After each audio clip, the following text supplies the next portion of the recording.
सुधीर जी, आज दिल्ली में चुनाव का दिन है और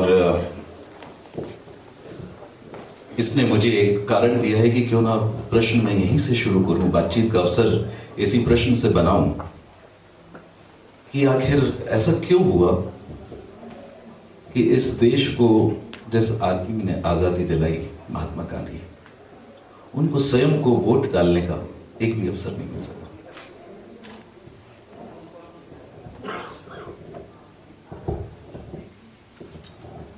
मित्रों, दो बातें शुरू में जरूरी, बल्कि तीन बातें। पहले तो ये कि मैं बिल्कुल अंधा हो गया हूं। यहाँ ऐसी रोशनी है कि मैं आप लोगों को देख ही नहीं पा रहा हूं, लेकिन अब है तो है। ये बड़ा असमान संबंध आपके और मेरे बीच में, मैं वंचित हूँ, आपको अच्छी तरह देख नहीं पा रहा हूँ। दूसरे, ये जो हमारे प्रिय और महाखुराफाती मित्र हैं, न जाने क्या क्या मेरे बारे में बता दिया, और हद तो ये हो गई कि यहाँ फिलोसोफर लिख दिया मुझको। यहाँ तो कहा कि इतिहासकार।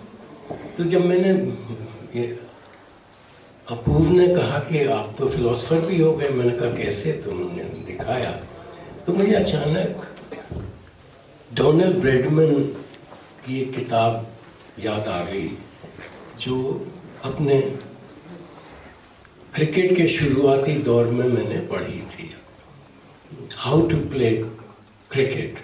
अब सोचिए, डोनाल्ड ब्रैडमैन की किताब, हम भी नए नए क्रिकेट खेलने लगे थे, तो तब नहीं मालूम था कि ये अध्याय सबसे महत्वपूर्ण अध्याय मेरे जीवन में साबित होगा। उसका जो अंतिम अध्याय है ब्रैडमैन की किताब का, वो कुछ जनरल कमेंट्स को लेके है, और उसका शुरुआती वाक्य है, it is very difficult to become a good cricketer and it is very easy to look like one. तो शायद मेरी दाढ़ी जो है वो मुझे फिलोसोफर बना चुकी है, जो कि मैं नहीं हूँ। बहरहाल, जो न करो तुम मनीष। तो और तीसरी बात, ये जो इन्होंने प्रश्न किया कि जिसने हमको आजादी दिलाई, उसको बहुत बहुत धन्यवाद। उसको कभी वोट डालने का मौका नहीं मिला। मैं अक्सर गांधी की जब बात करता हूं तो इस बात पर लोगों का ध्यान दिलाता हूं कि गांधी 32 साल हिंदुस्तान में दक्षिण अफ्रीका से लौटने के बाद रहे और अंग्रेजों के खिलाफ उन्होंने स्वतंत्रता आंदोलन की अगुवाई की। इन 32 सालों में गांधी पर किसी तरह की कोई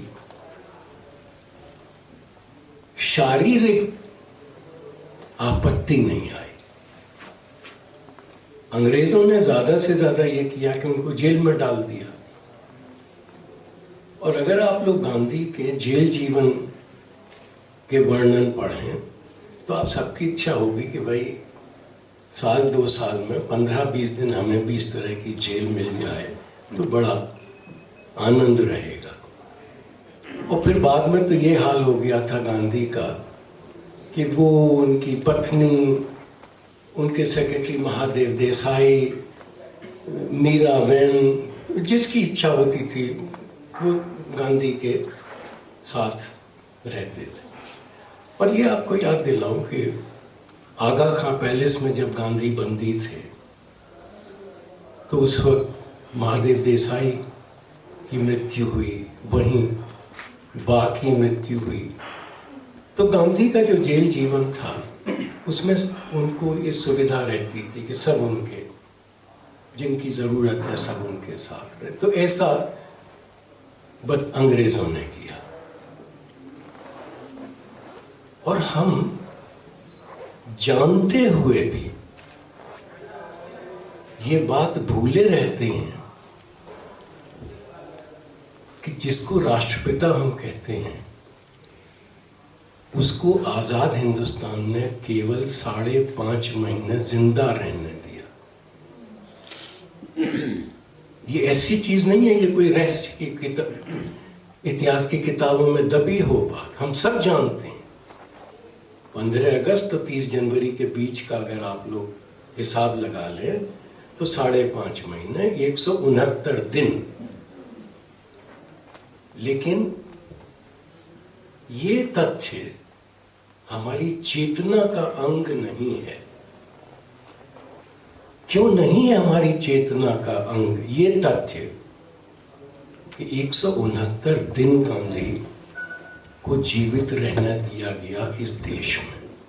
और इसी के साथ मैं तुम्हारी वोट की बात का ही उत्तर दे रहा हूं। केवल इतना ही नहीं कि उनको 5.5 महीने जीवित रहने दिया गया, बल्कि ऐसे हालात पैदा कर दिए गए कि गांधी की जीने की इच्छा ही समाप्त हो गई। तो एक बार भी वोट नहीं दे पाए। इसको मैं जोड़ता हूं एक दूसरी बात से कि ये जो 169 दिन थे गांधी के जीवन के आजाद हिंदुस्तान में, उनमें इत्तफाकन एक उनका जन्मदिन भी था। आजाद हिंदुस्तान में उनके जीते जी केवल एक जन्मदिन गांधी का आया और उस जन्मदिन पर 2 अक्टूबर 1947 को गांधी ने, यहाँ बगल में ही बिरला के घर में रहते थे वो, तो अपने प्रार्थना प्रवचन में गांधी ने जो कहा वो मैं आपको सुनाना चाहता हूं। गांधी बोले, भाइयों और बहनों, आज मेरा जन्मदिन है, तो इसमें खुशी की क्या बात है? ये तो मातम का दिन है कि मैं अभी भी यहां पड़ा हुआ हूं। एक वक्त था जब मैं 125 साल जीना चाहता था। अब 100 साल भी नहीं, 90 भी नहीं, 79 में प्रवेश कर रहा हूं, वह भी मुझको चूभता है। मैं ईश्वर से प्रार्थना करता हूं कि अगर उसको मुझसे कोई और काम नहीं कराना है तो वो मुझे उठा ले। और इसके 5 दिन बाद एक और प्रार्थना प्रवचन में जो लोग आए थे उनसे गांधी ने कहा कि और मैं आपसे कहता हूं कि आप भी मेरी इस प्रार्थना में शामिल हो जाएं कि वो मुझको अब उठा ले।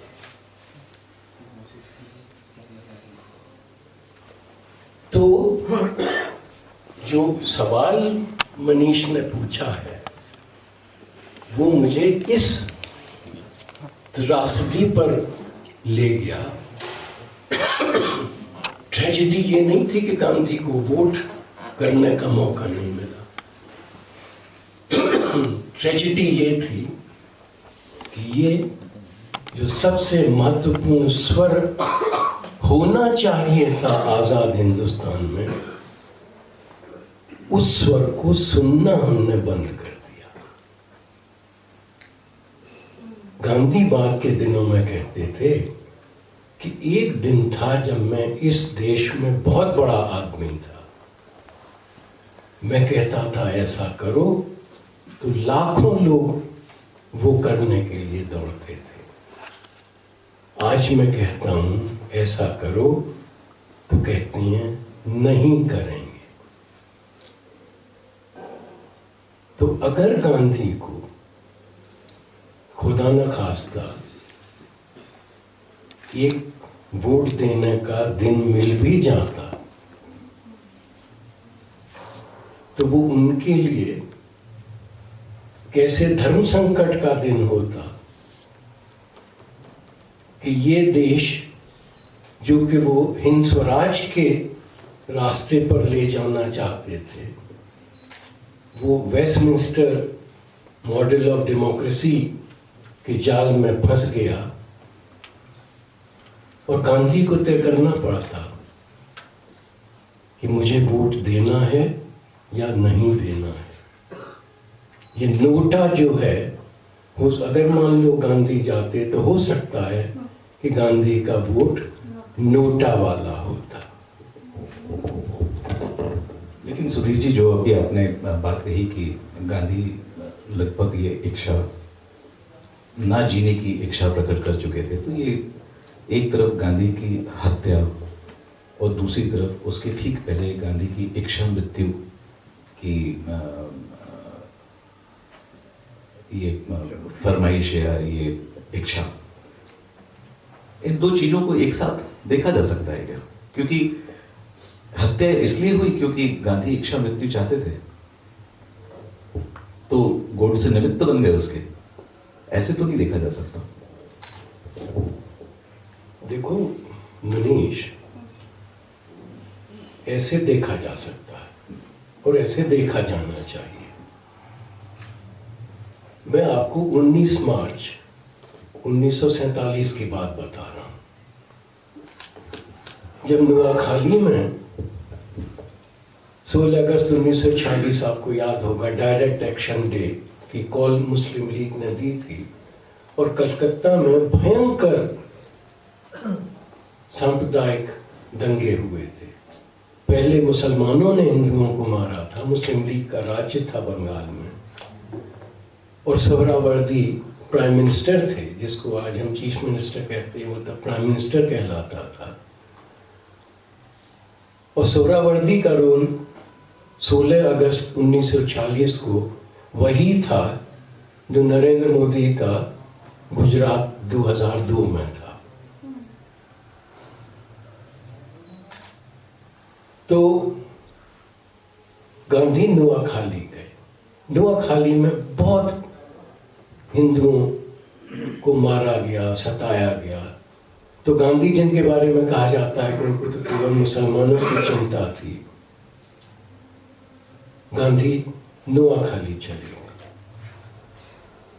और नुआखाली में गांव गांव, आप लोग सब जानते हैं नुआखाली में गांधी ने जो किया, गांव गांव पैदल जा रहे हैं। और वहां उनको खबरें मिली कि बिहार में मुसलमानों के खिलाफ भयंकर हिंसा फूट पड़ी है। गांधी को उम्मीद ये थी कि अगर नुआखाली में वो सफल हो गए तो पूरे देश में शांति स्थापित हो जाएगी। लेकिन यहाँ तो उल्टा हुआ कि बिहार, यहाँ की कांग्रेस की सरकार थी, वहाँ मुसलमानों को मारा जाने लगा और उनके ऊपर और बाकी तरह तरह के अत्याचार हुए। गांधी अपने को रोके रहे बिहार जाने से, लेकिन जब डॉक्टर सैयद महमूद का तार उनके पास गया कि महात्मा जी आपका आना बहुत जरूरी है, तो नुआखाली छोड़ के गांधी बिहार आ गए। मैं इस दौरान की बात आपको बता रहा हूं। 19 मार्च 1947 बीर नाम के एक गांव में, जो पटना से 20 किलोमीटर दूर है, गांधी ने एक सभा की, जहां के कांग्रेस के कार्यकर्ताओं को बुलाया और पटना कांग्रेस कमेटी के चेयरमैन उजैर मुनीमी वो भी वहां थे और उन्होंने गांधी को बताया कि बिहार में क्या हो रहा है। और भी कांग्रेस कार्यकर्ता थे तो गांधी ने कहा कि क्या ये बात सही है, आप लोग मुझे बताइए। 122 सदस्य हैं कांग्रेस कमेटी में, मैं जानना चाहता हूं इन 122 लोगों में कितने लोगों ने इस हिंसा में हिस्सा लिया है। और इस तरह गांधी बोलते रहे। और गांधी ने कहा कि मैं मोटर में नहीं जाऊंगा, मैं पैदल गांव गांव जाऊंगा और उन कंकालों से पूछूंगा कि क्या हुआ था। और आगे गांधी उस दिन कहते हैं, मुसलमान मुझको नहीं मारेंगे, लेकिन हिंदू हो सकता है मुझे मारें। 19 मार्च 30 जनवरी। तो मनीष गोडसे तो निमित्त भर है। 30 जनवरी वास्तव में हत्या हो गई, लेकिन गांधी की हत्या केवल 30 जनवरी को नहीं हुई थी, उससे पहले भी होती रही, उसके बाद भी होती रही है, उसके बाद तो कुछ और ज्यादा होती रही है। तो गोडसे तो कह सकते हो कि भाई राम से प्रार्थना कर रहे हैं, तो उसका ये भी एक तरीका है देखने का। जो असल सवाल है वो सवाल ये है कि ये व्यक्ति जीने की इच्छा क्यों छोड़ बैठा। वो तो गोडसे और संघ और हिंदू महासभा की वजह से नहीं हुआ ना, वो तो उसके अपने। अगर उसको ये पूछना पड़ जाए कि ये बताओ कि तुम 122 में कितने लोग थे जिन्होंने इसमें हिस्सा लिया, जो ये जानता है कि ये मुझसे सच नहीं बोलेंगे, कहता है मैं उन कंकालों से पूछूंगा। और जब ये सारे लोग चले गए 19 मार्च वाली मीटिंग से, जब सारे लोग चले गए, तो गांधी ने प्यारेलाल से कहा, देख रहे हो मेरी क्या हालत हो गई है इस देश में। कुछ यही हालत विभाजन के प्रसंग में भी नहीं था, जब गांधी से पूछा ही नहीं गया। और जब गांधी से पूछा नहीं गया, लेकिन जब उनके पास ये सूचना आई कि ऐसा कुछ तय हो गया है समिति में, तो उसके बाद गांधी जी ने उसका विरोध क्यों नहीं किया। जो गांधी जी जो तत्काल अपनी आवाज रखने में महारत रखते थे,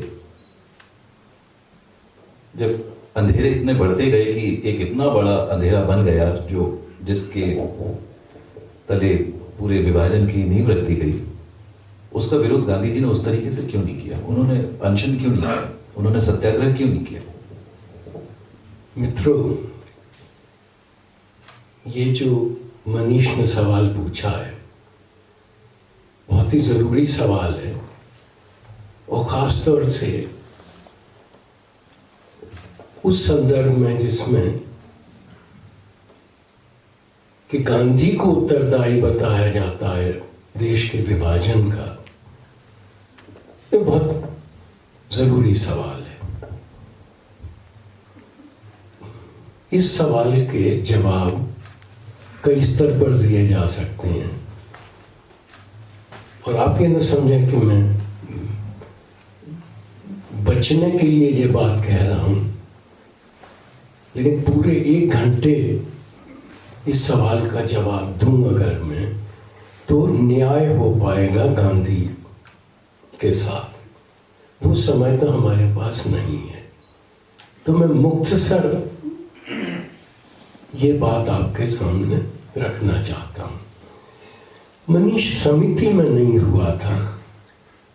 समिति, कांग्रेस वर्किंग कमेटी पहले ही तय कर चुकी थी, लेकिन गांधी उसका विरोध किए जा रहे थे। और ये स्पष्ट नहीं था कि कांग्रेसी नेता अंत में अंततोगत्वा करेंगे तो क्या करेंगे। और गांधी ने तो ऐलान कर दिया था कि देश का बंटवारा मेरी लाश पर होगा। 3 जून 1947 को वाइसरॉय माउंटबेटन के साथ ऑल पार्टीज मीटिंग हुई, जिसमें कि कांग्रेस ने भी हिस्सा लिया। 3 जून 1947 इस मीटिंग से पहले गांधी को बताया भी नहीं गया कि कांग्रेस के लोग वाइसरॉय से बात करने इस मीटिंग में जा रहे हैं। वहां जब कांग्रेस ने पार्टीशन एक्सेप्ट कर लिया तो माउंटबेटन ने बेसाख्ता पूछा, what about the old man. तो जानते थे माउंटबेटन के ये तो आदमी अपनी बात का पक्का है, वो कह चुका है कि ओवर माय डेड बॉडी। तो पटेल और नेहरू ने एश्योर किया that they'll take care of the old man। वहां से आके इन्होंने गांधी से कहा कि बापू हम ये तय कर आए। और बापू से लंबी बात हुई। और प्रोफेसर एन.के. बोस जो गांधी के प्राइवेट सेक्रेटरी थे नुआखाली में, बड़े एंथ्रोपोलॉजिस्ट, एन.के. बोस का जो वर्णन है वो गजब का वर्णन है इस बातचीत का। जब कोई तर्क गांधी के साथ नहीं चला तो तो नेहरू ने कहा कि बापू अगर हमने नहीं माना तो खून की नदियां बह जाएंगी। और इस पर गांधी ने पूछा, कितने मरेंगे? जरा गौर करें आप लोग।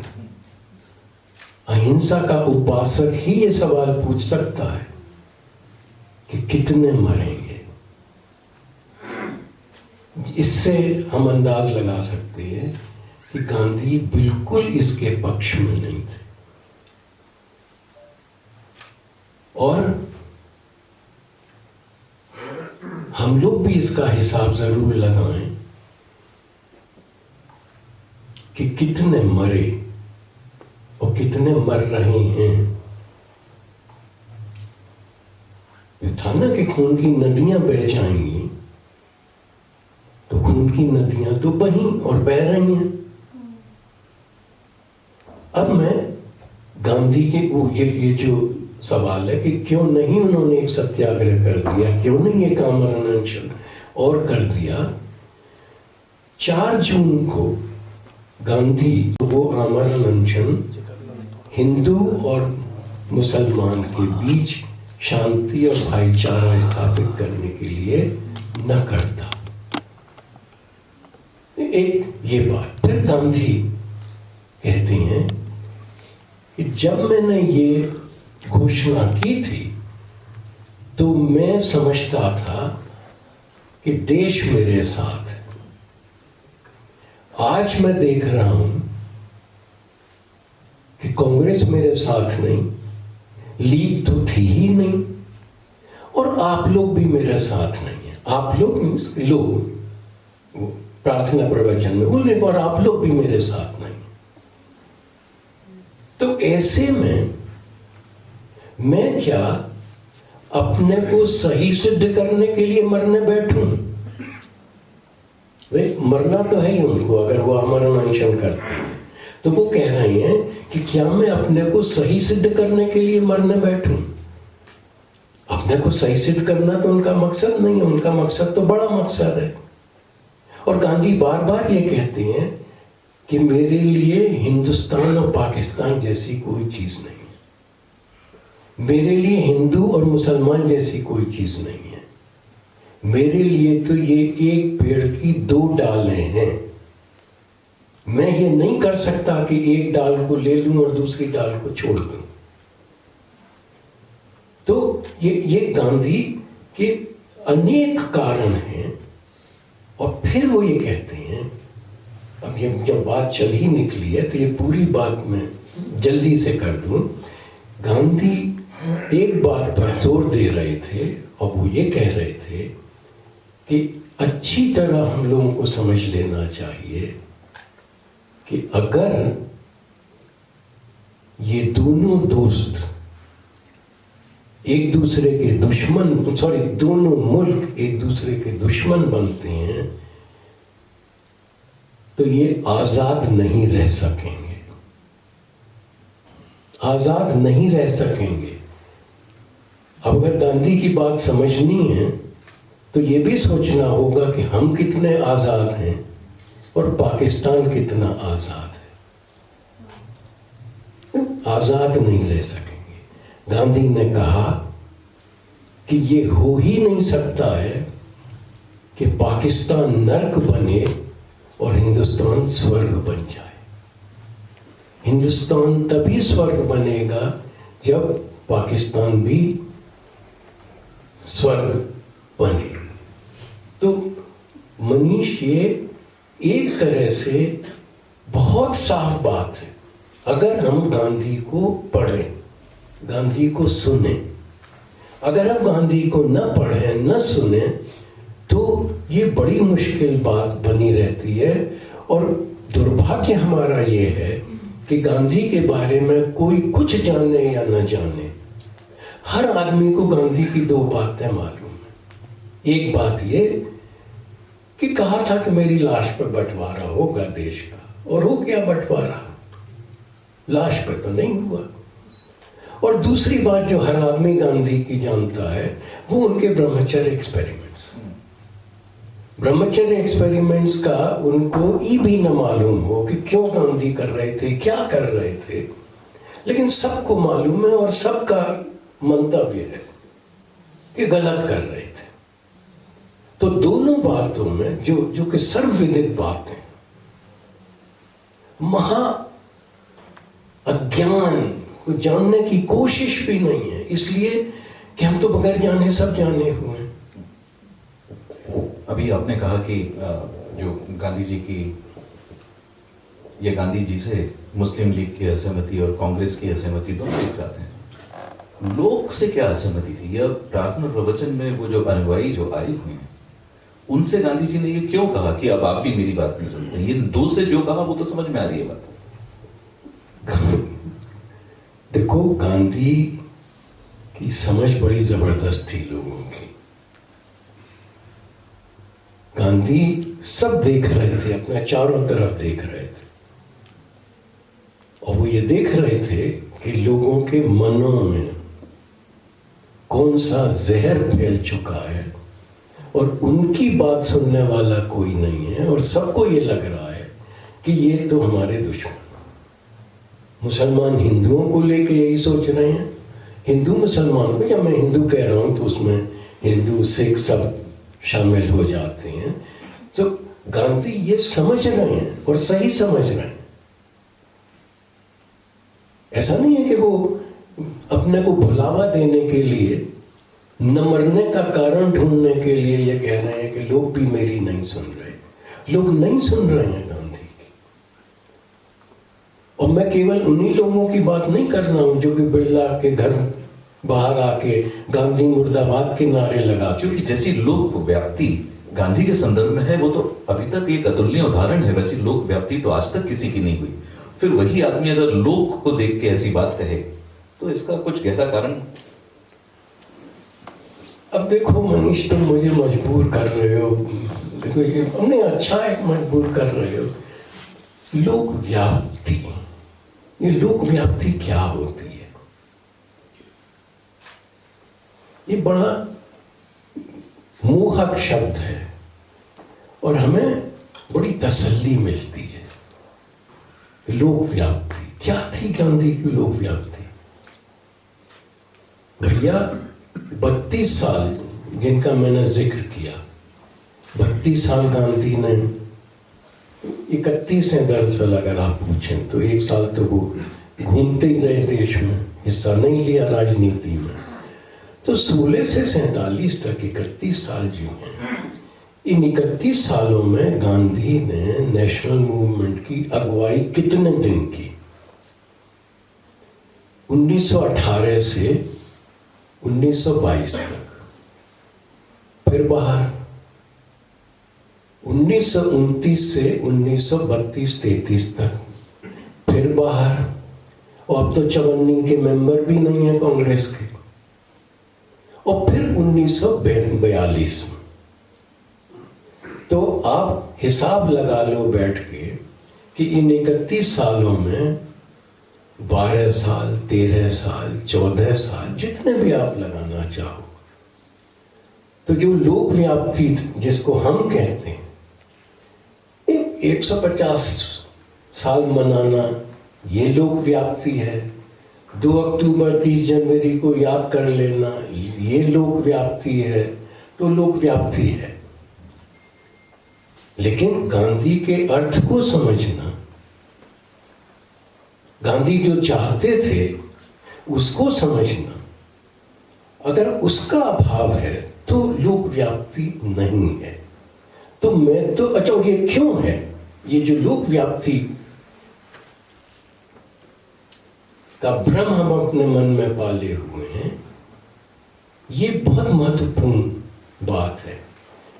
गांधी का आज हमारे लिए जो महत्व है वो इसलिए है कि एक जबरदस्त नैतिक पूंजी गांधी हमको देते हैं।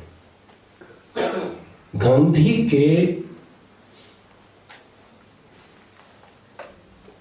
क्या, गांधी का नाम लेके हम ये अपने आप से कह सकते हैं कि हमने संसार को अहिंसा के रास्ते से बड़े बड़े संघर्ष करने का एक रास्ता दिखाया, जो कि उससे पहले संसार में कभी नहीं हुआ। और आप लोग कहेंगे कि ये बनता है इतिहासकार और बातें कर रहा है जो इतिहास की किताबों में ही नहीं है। ये एक दूसरा भ्रम है कि हमने अहिंसा और सत्याग्रह से आजादी ली। लगे हाथ में आपको ये भी बता दूं कि गांधी ने 1946 के अंत में अपने आप से एक सवाल पूछा और 47 तक आते आते उनको जवाब मिल गया। सवाल गांधी ने ये पूछा कि अगर हम 32 साल तक अहिंसा का पालन करते रहे तो ये कैसे संभव हो सकता है कि इस तरह की भयंकर क्रूर हिंसा हमारे देश में हो रही है। गंभीर मनन के बाद गांधी एक निष्कर्ष पर आए। वो निष्कर्ष आपको इतिहास की किताबों में नहीं मिलेगा, वो गांधी को पढ़ के ही आपको मिल सकता है। गांधी का निष्कर्ष मैं आपको बता रहा हूं। गांधी ने कहा कि जिसको मैं और सारी दुनिया अहिंसक सत्याग्रह मानते थे वो मंद विरोध था, पैसिव रेजिस्टेंस, निष्क्रिय प्रतिरोध। गांधी मंद विरोध उसको कहते थे। मंद विरोध कायर की अहिंसा होती है। हमारे अंदर जो हिंसा थी वो हमने अपने अंदर दबा ली। क्यों दबा ली? उन्होंने कहा कि अंग्रेज रोड़े का जवाब गोली से देते थे। हमारे यहाँ ना कि ईंट का जवाब पत्थर से, वो भी नहीं, रोड़े का जवाब गोली से अंग्रेज देते थे। तो हमने डर के मारे वो हिंसा अपने अंदर दबा ली। और अब जबकि अंग्रेजों का डर चला गया है तो वो हिंसा फूट के निकली है। और देखिए, मैं हमेशा इसके साथ एक बात और जोड़ देता हूं, क्योंकि उससे लोगों को बड़ी आसानी हो जाती है इस बात को जोड़ देने से। गांधी ने फ्रॉइड नहीं पढ़ा था,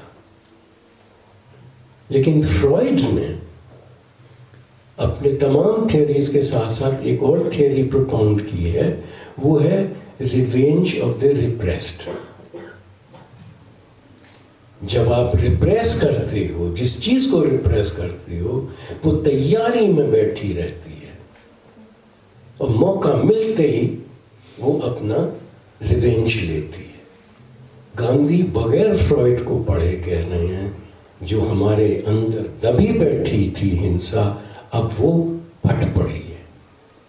तो भैया एक दूसरा बड़ा भ्रम ये है कि हमने सत्याग्रह से, अहिंसा से आजादी हासिल की। गांधी नहीं मानते थे ये। कि इसी के चलते हम इस प्रसंग को साथ में रख सकते हैं कि वो शायद प्रार्थना प्रवचन का ही ये प्रसंग है, जब वो सुभाष चंद्र बोस को याद करते हुए वक्त कहते हैं कि हमारे रास्ते अलग अलग हैं, लेकिन उनकी नीयत पे या उनकी देशभक्ति पे कोई शक नहीं है। लेकिन सुभाष चंद्र बोस का रास्ता बिल्कुल दूसरा था, जिसमें मतलब इसको बाद में ऐसा स्थापित किया गया कि एक अहिंसा का रास्ता था और एक हिंसा का रास्ता था। देखो, रास्ते तो दो थे, लेकिन गांधी बार बार ये कहते थे, बार बार, कि कायर की अहिंसा से बहादुर की हिंसा अच्छी है। और मैं ये मानता हूं कि गांधी की अहिंसा का जितना हम लोगों ने अध्ययन किया है, और मैं अपने को भी उनमें शामिल कर रहा हूं, हम लोगों ने गांधी की अहिंसा के इस पक्ष को लगभग अछूता छोड़ दिया है कि गांधी की अहिंसा में हिंसा की कितनी मान्यता है, कि कब गांधी हिंसा मानने को तैयार है। हम लोग जो बातें जानते हैं वो कुछ वक्तव्य गांधी के जानते हैं, कुछ घटनाएं ऐसी हैं जो हम जानते हैं। मतलब एक घटना का मैं जिक्र करूं, कलकत्ता में जब हिंसा, अचानक हिंसा फट पड़ी, ये 31 अगस्त की रात, 31 अगस्त पहली सितंबर की रात की बात है, तो हिंसा फट पड़ी और कुछ शरणार्थियों को, कुछ मुसलमानों को, शरणार्थी तो कहना गलत होगा, कुछ मुसलमानों को एक सुरक्षित बस्ती में ले जाना था। तो एक ट्रक का इंतजाम किया गया और जो लोकेलिटी के कुछ युवक थे उनको बुलाया। माफ करिएगा। तो उन युवकों ने कहा कि हाँ, हम इनको पहुंचा देंगे, लेकिन हमारी शर्त ये है कि हमें वेपन्स ले जाने दीजिए, हम बंदूकें लेके जाएंगे। तो एन.के. बोस गांधी के पास गए और कहा कि बापू, वो बच्चे तैयार तो हैं, लेकिन उनकी शर्त ये है। और गांधी ने कहा कि हाँ, दो। तो ऐसा नहीं है कि गांधी कहेंगे कि नहीं ये क्या है। तो गांधी दो बातें कह रहे हैं। एक तो ये कि हाँ, दो इनको बंदूक, ये इनको सुरक्षित छोड़ के वापस आ जाए। लेकिन गांधी साथ साथ ये भी कह रहे हैं कि जाओ, जहां हिंसा हो रही है वहां जाओ, लोगों को रोको, मरने को तैयार रहो, जिंदा तभी लौटना जब शांति स्थापित कर। तो गांधी की ये जो अहिंसा और हिंसा की समझ है वो बड़ी पेचीदा है। लेकिन एक तरफ ये हम सभी जानते ही हैं कि गांधी के मानस पे जो जैन दर्शन का भी जो प्रभाव रहा है, और जैन दर्शन में तो हत्या सिर्फ ऐसे ही नहीं मानी जाती कि आपने किसी को जब तक मार ही नहीं दिया जब तक हिंसा नहीं होगी, भाव हिंसा भी है। आपके अंदर अगर ये विचार भी आ गया हिंसा का, तो वो हिंसा करने के बराबर ही है, और गांधी इसको बहुत अच्छे से जानते भी थे। तो ये जो पारंपरिक संदर्भ में अहिंसा का जो अर्थ था और गांधी के संदर्भ में जो अहिंसा का अर्थ है, ये क्या है? देखो, जो भी तुम जैन दर्शन और धर्म की बात कर रहे हो, तो वहां एक दूसरी बात भी है, और वो ये है कि जीवन असंभव है हिंसा के बगैर। जीवस्य जीवन जीवनम। तो आप सांस भी लेते हैं तो हिंसा कर रहे हैं, तो आपका वजूद जो है वो हिंसा के बगैर मुमकिन ही नहीं है। तो गांधी इन दोनों बातों को समझती हैं, और वहां मनसा वाचा कर्मण, तो दोनों ही बातें नहीं है, तीनों बातें, मन से भी, कर्म से भी और वचन से भी। लेकिन बहादुर को वो विकल्प दे रहे हैं कि अगर तुम्हारे बूते की नहीं है, तो इसीलिए बोस, भगत सिंह, इनों के रास्ते भले ही अलग हों, लेकिन उनकी नियत पर अविश्वास करने का कोई कारण नहीं है, और उनकी देशभक्ति पर अविश्वास करने का कोई कारण नहीं है।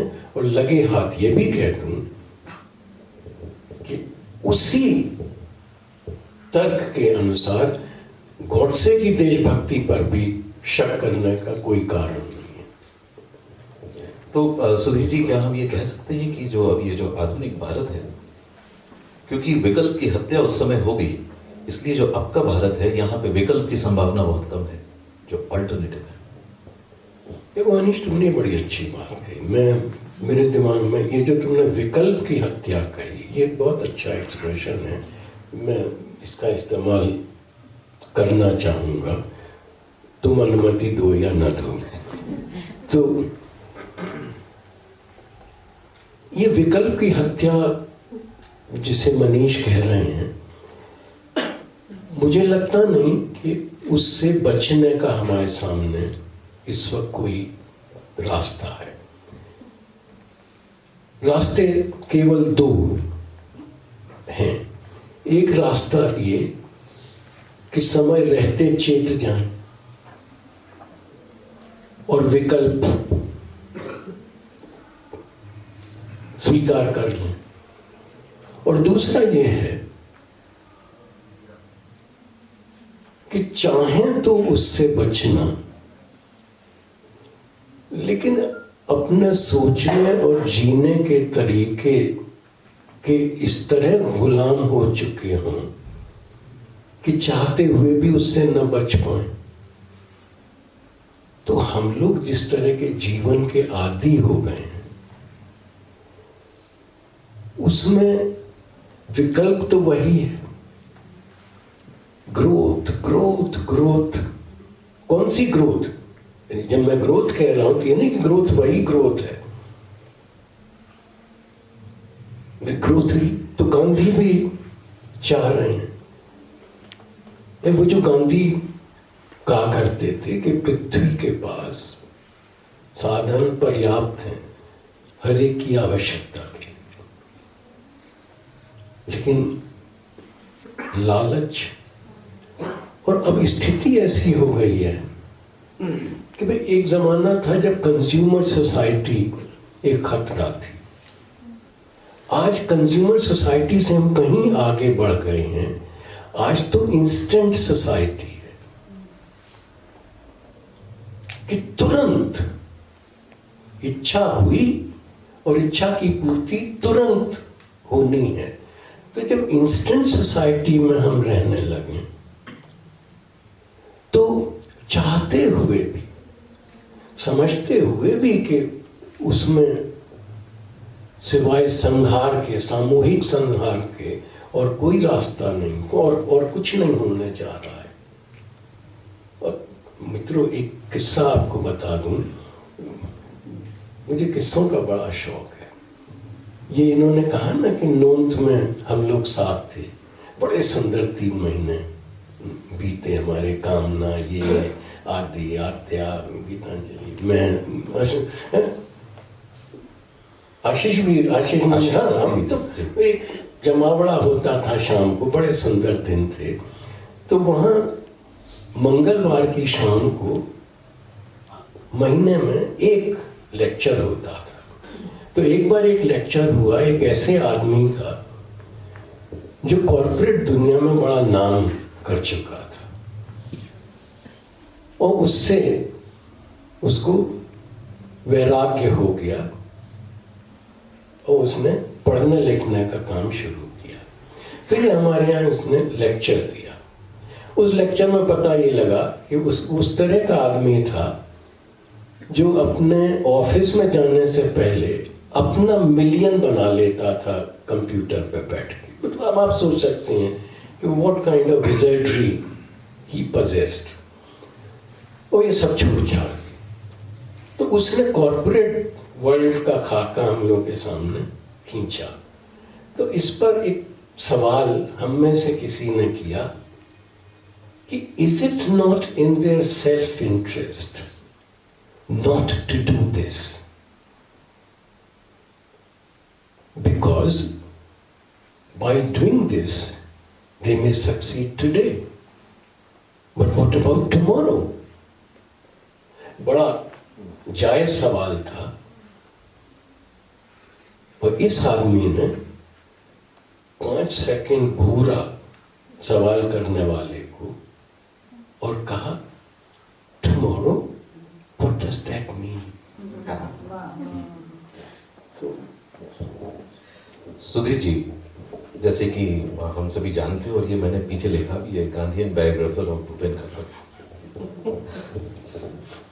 थोड़ा सा मुझे मेरे जासूसों से पता लगा है कि आप और भूपेन खक्कर जब गांधी फिल्म देखने गए तो आप दोनों साथ में रोए थे।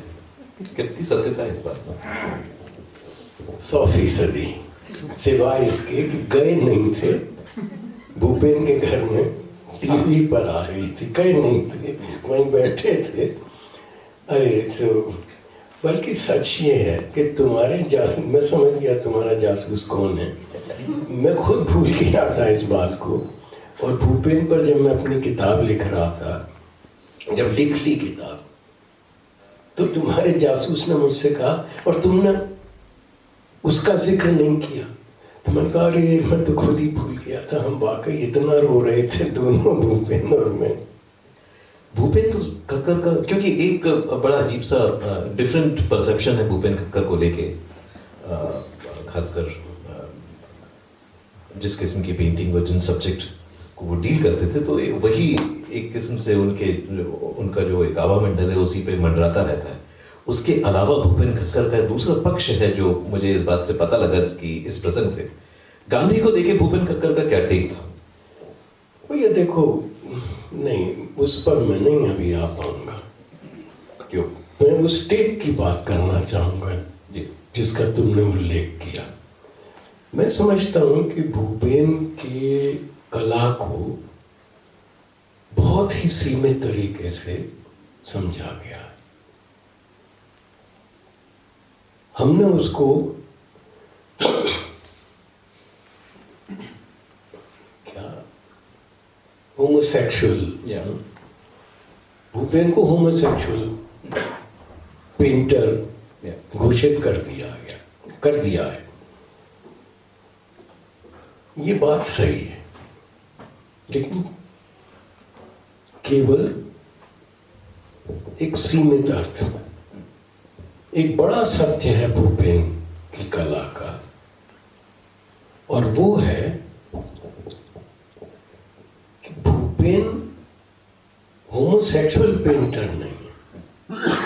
भूपेन जेंडर डिवीजन को क्वेश्चन करने वाला पेंटर है। He transcends that men women divide.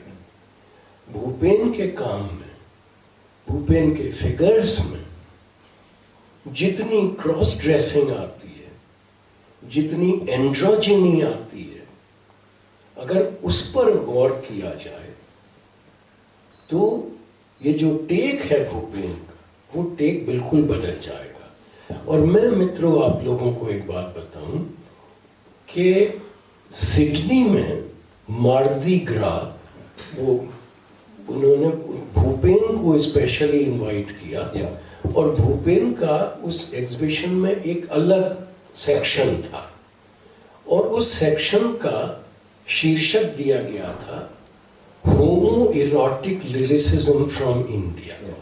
जरा गौर करें, मैं फिर से बता रहा हूँ, होमो इरोटिक लिरिसिज्म फ्रॉम इंडिया। अब भूपेन और मैं यार गांधी की बात कर रहे थे, मैं अपने को रोने से रोक रहा था। तुमने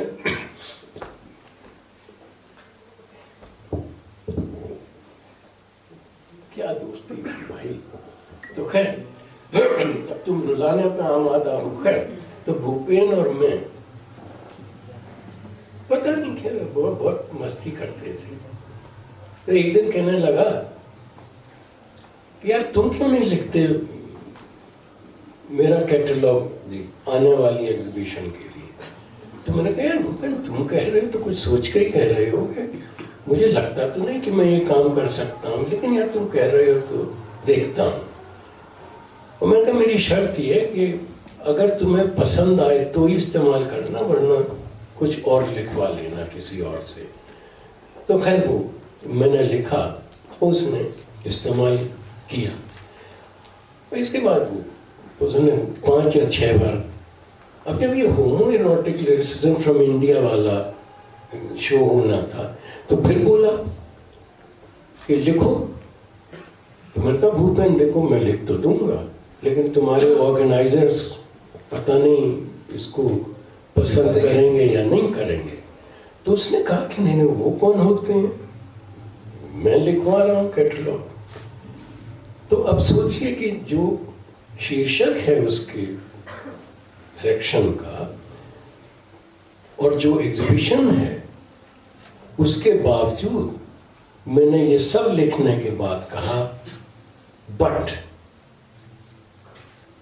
it is wrong and limiting to see Bhupen Khakhar exclusively as a homosexual painter. He does something much greater. He transcends that division. तो पहले तो मैं उस टेक को खारिज कर देना चाहता हूँ। दूसरे, और ये बात बहुतों ने एप्रिशिएट की है, क्योंकि इसको अगर नहीं एप्रिशिएट कर सकते तो भूपेन के काम को समझ ही नहीं सकते। भूपेन के जो फिगर्स हैं वो इतने निचले वर्ग से आते हैं और उनके प्रति जो अपनत्व है भूपेन का, जो स्नेह है भूपेन का, वो अलग झलकता है। आप तो बोहेमियन बिल्कुल नहीं है ना। अब तो ये कॉन्जुगेशन तुम ना भूपेन को समझो ना मुझे समझो। हाँ तो मैं तो खुद को भी नहीं समझा अभी। नहीं वो तो कोई नहीं समझता। अब तुम उसको दार्शनिक, मुझे दार्शनिक, ये बात उस स्तर पर मत ले जाओ कि कौन किसको समझा है, और जब हम समझते भी हैं तो क्या समझते हैं कि समझ रहे हैं, वो इन सब बातों में इस वक्त न पढ़ो। न भूपेन उतना ही था जितना तुम कह रहे हो, न मैं उतना हूं जितना तुम कह रहे हो। भूपेन से ज्यादा सीरियस आदमी मिलना मुश्किल है, और भूपेन से बड़ा मस्खरा वो जोकर था भूपेन। ऐसी जबरदस्त रेंज थी भूपेन की। अब भूपेन का क्या भाई, भूपेन पर जो पहली किताब आई है वो महेंद्र देसाई की है। महेंद्र देसाई और भूपेन एक जमाने में, अरे मैं नाम भूल रहा हूँ कंपनी का, उसमें साथ साथ काम करते थे। महेंद्र देसाई बड़े जर्नलिस्ट हो गए, भूपेन बड़े पेंटर हो गए। तो वो जो किताब है भूपेन की, a man called Bhupen labelled painter, कुछ इस तरह का टाइटल है। और आय हाय हाय क्या किताब है। जो मन में आया महेंद्र के वो उसने भूपेन के बारे में लिखा। और मजा ये है कि महेंद्र को अपनी विश्वसनीयता की चिंता नहीं। लोग ये भी कह सकते हैं क्या, और टिमोथी हाइमन ने लिखा है, टिमोथी हाइमन ने महेंद्र की किताब को गार्बल्ड कहा। अरे वो गार्बल्ड किताब तो भूपेन पे शायद सबसे बड़ा झूठ है। तो मैं आप लोगों को बताऊं कि ये दोनों जब मिलते थे तो ऐसा समा होता था। और रोज सुबह शाम को भूपेन को महेंद्र आए या ना आए, सुबह इनका फोन जरूर होता था। ये नियम से घंटी बजी, इधर से हेलो। तो अब मैं जानता हूं दोनों बातें, तो वो इधर से इसने कहा हेलो तो उधर से आएगा, मैं सुन नहीं रहा बट नाउ आई नो की साहेब हूँ महेंद्र बोलू छू, तमारा ताबेदार। साहेब केम ताबेदार, ताबेदार तो हूं छू। तो अब इस तरह बात शुरू हो रही है कि ये उनके नौकर हैं, वो उनके नौकर हैं। अब आप तो सनत मेहता और सोलंकी चीफ मिनिस्टर और फाइनेंस मिनिस्टर, आप तो उनके पास बैठते हैं, मेरे पास काहे को आएंगे, मुझसे बात करने को। ये सब इन लोगों की बातें हो रही हैं। और जो निंदा गालियां, भूपेन उतना तेज नहीं था, लेकिन महेंद्र तो, और महेंद्र तभी बोल पाते थे जब वो गाली दे सकते। अब बदकिस्मती से गीतांजलि बैठे हैं तो वो चुप हो जाते थे, फिर उनकी बोलती बंद हो जाती। मुझे ऐसा लगा जैसे आपने कहा कि वो रोटी जब ही खा पाते थे जब घी लगी हो। नहीं, अब अगर बात को तुम वो कह सको, लेकिन अब अगर किसी महिला के आ जाने से उनका घी निकल जाए रोटी से तो उसका तो, लेकिन फोन पे तो कोई डर था नहीं कि कोई महिला बीच में आ रही है। तो भैया महेंद्र देसाई ने जो भूपेन पर किताब लिखी थी, तो ये आदमी तो एक तरफ तो ये है, दूसरी तरफ, और अगर इस पक्ष को समझना है भूपेन के, तो उसके साहित्य को पढ़ें आप लोग। भाई मौजिला मनीला, नौशील मेहता का मानना है ये, और नौशील मेहता तो बहुत पढ़े लिखे समझदार आदमी है, कि भारतीय साहित्य में, आधुनिक भारतीय साहित्य में ऐसा महान नाटक नहीं लिखा गया। तो मौजिला मनीलाल, मौजिला नाम से ही आप समझ सकते हैं, एक तरफ तो वाहियात से वाहियात चीजें मौजिला मनीलाल में हो रही है, और दूसरी तरफ ऐसी गहन दार्शनिकता उसमें व्याप्त है। तो भूपेन की जो रेंज है वो ये रेंज है, और ये तो उस तरह का आदमी था। उसको मतलब अगर भूपेन को समझना हो, आप लोग पता नहीं जितने लोग जानते हैं वो तो जानते ही है, इस आदमी ने अपना एक स्टूडियो बनवाया अपने घर के ऊपर, और बड़ा चलो चलो मेरा स्टूडियो देखो। तो सेकंड फ्लोर पर भूपेन का स्टूडियो, दिखाने के लिए स्टूडियो था। 10 दिन भी भूपेन ने अपने स्टूडियो में काम नहीं किया। वो नीचे वो सबके सामने वो काम करता था, बम्बैया म्यूजिक लगाता था, आने जाने वाले लोग उनसे गप्पे मारता रहता था और काम करता रहता था। ये एक पक्ष था भूपेन का। और वही भूपेन, शाम को हम लोग बैठे हुए हैं, गप्पे हो रही हैं, और नियमित रूप से शराब होती थी शाम को, नियमित रूप से। तो हंसी ठट्ठा चल रहा है, और अचानक भूपेन की निगाह गई, और जैसे कि वो आप हैं ही नहीं, लोग हैं ही नहीं, जो बात हो रही है वो हो ही नहीं रही है। भूपेन की आंख अपने कैनवस पे टिकी हुई है। वो 30 सेकंड भी टिक सकती है, 1 मिनट भी टिक सकती है, लेकिन उस वक्त भूपेन है और भूपेन का कैनवस है। तो भूपेन तो इस तरह का आदमी था। और अब तो उसकी और मेरी दोस्ती बड़ी ही स्वाभाविक दोस्ती हुई। बस फर्क इतना था कि मेरी दोस्ती वो दोस्ती नहीं थी जो महेंद्र की थी, या मेरी वो दोस्ती नहीं थी जो नौशीन की थी। क्योंकि मैं भूपेन की तरह मजाक नहीं कर सकता। मेरे मजाक बिल्कुल दूसरे तरह के होते हैं, मेरे मजाक किस्सों के होते हैं वगैरह वगैरह। भूपेन का ये था कि वो रिपार्टी कांस्टेंट, वो मुझे आती नहीं है। तो भूपेन की और मेरी दोस्ती हंसी मजाक की जितनी भी रही हो, लेकिन उसका जो गंभीर पक्ष था वो ज्यादा उभर के आता था। तो होमोसेक्सुअलिटी की बात हो रही है, गांधी की बात हो रही है, देश की राजनीति की बात हो रही है। और देखो, लगे आप ये भी बताऊं, भूपेन के बारे में बहुतों को ये शक था कि ये हिंदुत्व की तरफ झुका हुआ। ये तो बिल्कुल गलत है।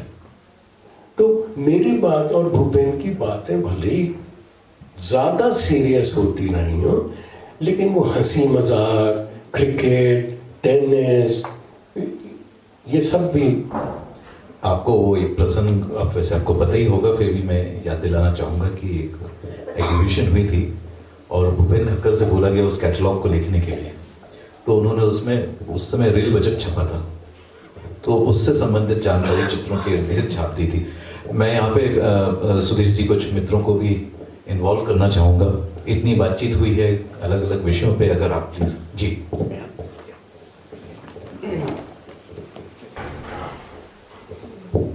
जी जनाब। तो मैं एक्चुअली गांधी जी का बहुत बड़ा एडमायरर हूँ और मैंने अपना गांधी फिल्म के लिए काम भी किया था बिहाइंड द कैमरा। तो मैंने कहा थोड़ा सा मैं थोड़ा सा शो ऑफ ही कर लूँ। फिर मेरा कुछ है, शो ऑफ तो कर रहे हैं, तो नाम भी बता दें। जी मेरा नाम है नासिर। तो जी, तो एक आपसे सवाल था, वो मेरे दिमाग में था, मतलब एक बहुत ही अरसे से, लेकिन I didn't have a chance to actually place it. तो लोगों का कहना है कि गांधी जी जिम्मेवार हैं कि देश का बंटवारा हुआ। उन्होंने देश का बंटवारा ये कि होने दिया। और मेरा जो मुझे हिस्ट्री एक्चुअली मैंने भी की है, तो जो मुझे सुनने में वैसे आया है वो ये है कि it was the policy of the British to divide and rule और टू डिवाइड एंड लीव, जो उनका हमेशा से रहा। तो इसीलिए वो आधी दुनिया पे काबू रख पाए, क्योंकि बहुत ही तेज थे और हम लोग तो बेचारे गऊ की तरह थे, गऊ।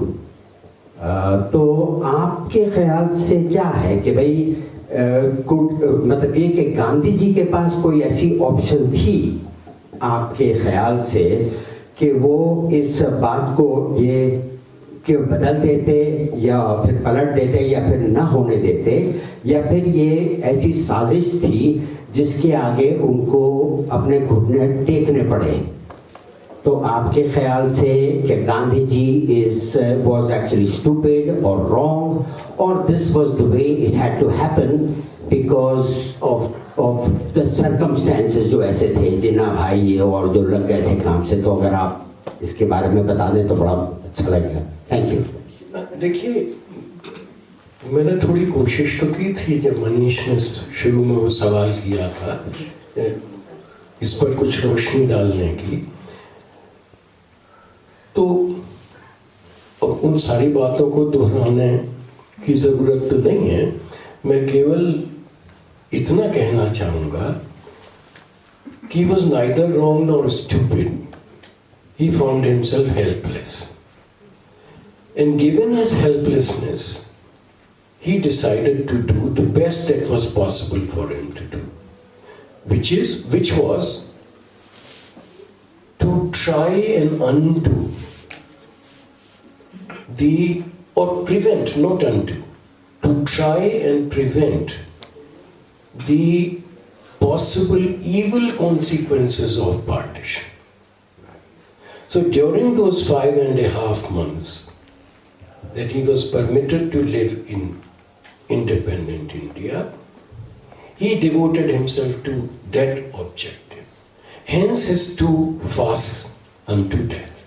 ये तो बिल्कुल मुख्तसर जवाब है कि गांधी ने क्यों नहीं कोशिश की उसको, क्योंकि मैं फिर से एक बार दोहरा दूं, उन्होंने कहा और सही कहा कि आज तो विभाजन को कोई रोक नहीं सकता। और जहां तक ये जो आप इंपीरियल पॉलिसी की बात कर रहे हैं, वो हम लोग सब मानते हैं, ये इतिहास की किताबों में बहुत लिखा हुआ है। और मैं सोचता हूं कि आपने जब गऊ कहा तो तंजन कहा, कह सकते हैं, लेकिन इट इज अ फैक्ट। हम एक्चुअली डरपोक हैं। 3000 साल से हम पे हमले हो रहे हैं, तो हम तो डरे बैठे रहते थे। हमारी साइकी में डर है, हमारी देखिए डर जो है, अगर डर ही होता, गांधी का जो सबसे बड़ा योगदान है वो यही तो है। उन्होंने आके कहा कि अंग्रेजी राज्य की बुनियाद है हमारा डर। गांधी ने उस डर को निकाल दिया जी। वो डर न निकला होता तो गांधी कुछ नहीं कर पाते। मेरा अपना मानना यह है कि ये सिर्फ एक हद तक सही है कि अंग्रेजों ने विभाजन कराया। हम थोड़े विवेक से काम लेते, गांधी की सुनते, तो मुमकिन है कि नौबत वो न आती जिसमें कि विभाजन अनिवार्य हो गया। मसलन गांधी का कहना कि जिन्ना को प्राइम मिनिस्टर बना दो, कांग्रेस नहीं तैयार थी उस जुए के लिए। गांधी अपने को जुआरी कहते थे, वो बड़ा जुआ खेलते थे। उनका बना दो जिन्ना को प्राइम मिनिस्टर, नहीं, कांग्रेस तैयार हुई। तो गांधी की चूंकि हम लोग बातें नहीं मान रहे थे, गांधी कहते हैं कितने मरे, हम घबरा गए, हम डर गए। तो अगर हम ही तय कर लेते कि कुछ भी हो जाए तकसीम नहीं होगा मुल्क, तो नहीं होता। अंग्रेज नहीं कुछ कर सकते थे। अंग्रेज जब यहां रह नहीं पाए तो विभाजन कैसे जबरदस्ती करा सकते थे। उसकी जिम्मेदारी एक हद तक हमारी भी है। अगर हम अपनी जिम्मेदारी सारी की सारी अंग्रेजों या साम्राज्यवादियों पर डालते हैं तो ये गलत बात है। कोई और कुछ मेरे ख्याल से तो सुधीर जी, वैसे तो ये सिलसिला चलेगा आगे, क्योंकि जो बातचीत है वो एक बैठक में संभव नहीं है। मुझे लगता है भूपेन ठक्कर को याद करने के लिए हमको एक शाम और चाहिए। तो आज का विराम यहीं पर, और मैं अब नेहा एंड अनिरुद्ध जो इस कार्यक्रम के पीछे ये सही दोनों ताकतें हैं, इनसे आग्रह करता हूँ कि ये आएँ और आपके लिए गैलरी की तरफ से ये कुछ एक भेंट देना चाहते हैं। तो